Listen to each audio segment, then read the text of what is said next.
MediaTek Dimensity 8350 extreme processor, ৬০০০ milliampere battery এবং IP68 ও 69 rating দিয়ে Motorola নিয়ে এসেছে তাদের নতুন একটি ফোন, মোটরোলা এডজ 60 প্রো।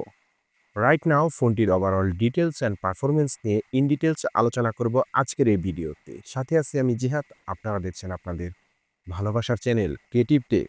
ফোনটি প্লাস্টিক ফ্রেম, সিলিকন পলিমার এবং ব্যাক প্যানেলে ইকো লেদারের ফিনিশিং রয়েছে।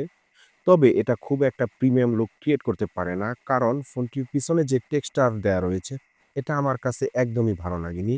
কারণ ওভারঅল ফোনটি যে প্রাইস বিবেচনায় এসেছে সেই প্রাইস বিবেচনায় এখানে আরেকটু বেটার কোনো টেক্সচার দেওয়া উচিত ছিল। ফোনটি দুটি ভেরিয়েন্টে বাংলাদেশ মার্কেটে পাওয়া যাচ্ছে, যার একটি হলো ৮/২৫৬ জিবি ভেরিয়েন্ট এবং ১২/২৫৬ জিবি ভেরিয়েন্ট।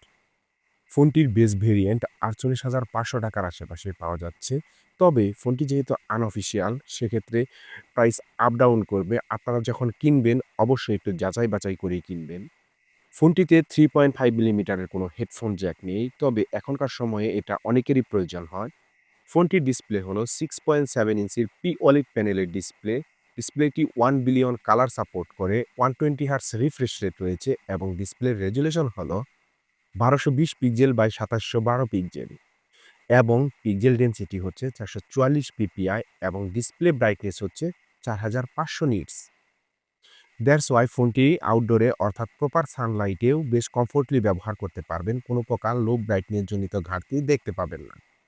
ফোনটির ডিসপ্লেকে প্রোটেকশন করছে কর্নিং গরিলা গ্লাস 7। ফোনটির ডিসপ্লে HDR+ এবং HDR10 সাপোর্ট করে। ফোনটি রেয়ার প্যানেলে 50 মেগাপিক্সেলের ক্যামেরার পাশাপাশি 10 মেগাপিক্সেলের টেলিফটো জুম লেন্স রয়েছে, যেখানে 3x অপটিক্যাল জুম পাওয়া যাবে। এছাড়াও 50 মেগাপিক্সেলের একটি আল্ট্রাওয়াইড শুটার রয়েছে এবং ফ্রন্ট ফেসিং ক্যামেরাতেও 50 মেগাপিক্সেলের সেলফি ক্যামেরা রয়েছে। ফোনটির মেইন ক্যামেরা এবং সেলফি ক্যামেরা দিয়ে 4K 30 fps ভিডিও শ্যুট করা যায়। ফোনটির মেইন ক্যামেরার ইমেজ কোয়ালিটি সম্পর্কে বলতে গেলে ফোনটির মেইন ক্যামেরার ইমেজ কোয়ালিটি যথেষ্ট ভালো। ছবির কালার কন্ট্রাস্ট, ডিটেলস, শার্পনেস বেশ ভালো ছিল। বিশেষ করে লো লাইটে বেশ ভালো রকমের ছবি প্রোভাইড করে এবং পোর্ট্রেট মুডেও বেশ নাইস ছবি ক্যাপচার করতে পারে। সেই সাথে ফোনটির সেলফি ক্যামেরার ইমেজ কোয়ালিটি বলতে গেলে সেলফি ক্যামেরা দিয়েও বেশ ভালো রকমের ছবি তোলা যায়। ছবির কন্ট্রাস্ট, ডিটেলস অ্যান্ড শার্পনেস বেশ ভালোই আসে।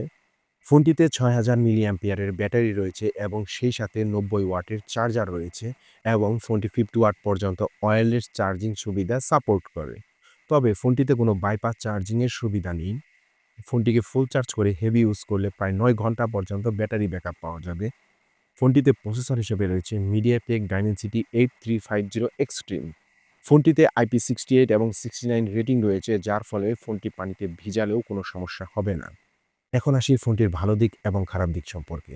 ফোনটির ভালো দিক সম্পর্কে বলতে গেলে উন্নত ডিসপ্লে, দীর্ঘস্থায়ী ব্যাটারি এবং আইপির রেটিংটাও বেশ ভালো। এবং ফোনটির খারাপ দিক সম্পর্কে বলতে গেলে ফোনটির পিছনে যে টেক্সচার ব্যবহার করা হয়েছে এটা আমার কাছে একদমই ভালো লাগেনি। ওভারঅল প্রাইস বিবেচনায় এখানে আরও প্রিমিয়াম কোনো টেক্সচার ব্যবহার করা উচিত ছিল। এছাড়া ক্যামেরাতেও আরও ইমপ্রুভমেন্টের দরকার আছে, কারণ যে প্রাইস বিবেচনায় ফোনটি এসেছে সেই প্রাইস বিবেচনায় অনেক বড় বড় প্লেয়ার অলরেডি মার্কেটে এসে বসে আছে। এছাড়া প্রাইস বিবেচনায় ফোনটিতে বাইপাস চার্জিংয়ের সুবিধা দেওয়া উচিত ছিল। ওভারঅল ফোনটি বেশ ভালোই ছিল। এখন আসি ফোনটি কাদের জন্য, যারা মূলত দীর্ঘস্থায়ী ব্যাটারি, উন্নত ডিসপ্লে এবং রাফ অ্যান্ড টাফ ইউজ করার জন্য একটি স্মার্টফোন খুঁজছেন, তাদের জন্য Motorola edge 60 pro first choice হতে পারে। তো ভিউয়ার্স, আজকের ভিডিওটি এই পর্যন্তই। দেখা হবে পরবর্তী কোনো ভিডিওতে। ভিডিওটি যদি ভালো লেগে থাকে অবশ্যই একটি লাইক দিবেন এবং আপনি যদি এখনও আমার চ্যানেলটি সাবস্ক্রাইব করে না রাখেন অবশ্যই সাবস্ক্রাইব করে রাখবেন ক্রিয়েটিভ টেক। আল্লাহ হাফেজ।